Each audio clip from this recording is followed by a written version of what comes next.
अस्सलाम वालेकुम स्टूडेंट्स। आज हम सीखने जा रहे हैं बाब नंबर 1 जिसका नाम है कतबा।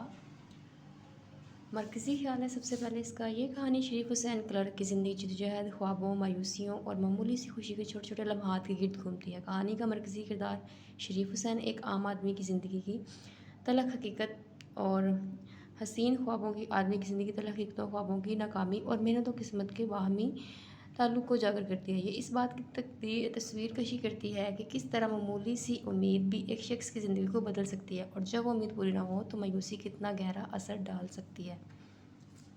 इसका खुलासा है नेक्स्ट।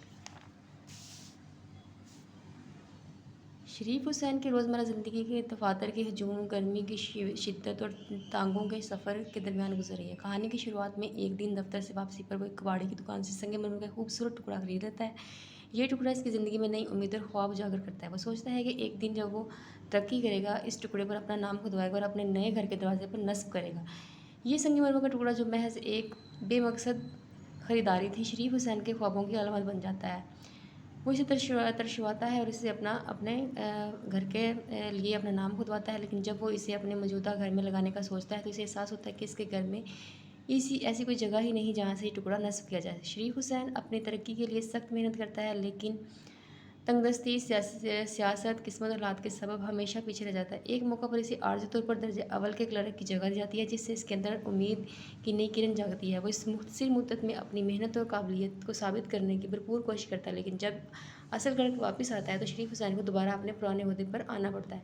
3 माह की ये मुख्तसर खुशी शरीफ हुसैन की ज़िंदगी पर गहरा असर डालती है। वो पहले ज़्यादा मायूस हो जाता है, लेकिन इसकी रोज़मर्रा ज़िंदगी एक बार फिर मामूल पर आ जाती है। संगमरमर का टुकड़ा जो एक वक्त में इसके ख्वाबों का महवर था, अब घर के काट कबाड़ के साथ बेमुसर्रफ पड़ा रह जाता है। सवाल जवाब है इसके। पहला सवाल है, शरीफ हुसैन अपने दफ्तर में किस हैसियत का मुलाजिम था? शरीफ हुसैन अपने दफ्तर में क्लर्क की हैसियत से मुलाजिम था। क्लर्कों को टोलियों में किस किस तरह के लोग शामिल थे? क्लर्कों की टोलियों में नौजवान, उधेड़ उम्र और बुजुर्ग अफराद शामिल थे जो मुख्तलिफ तजर्बात और सलाहियतों के हामिल थे।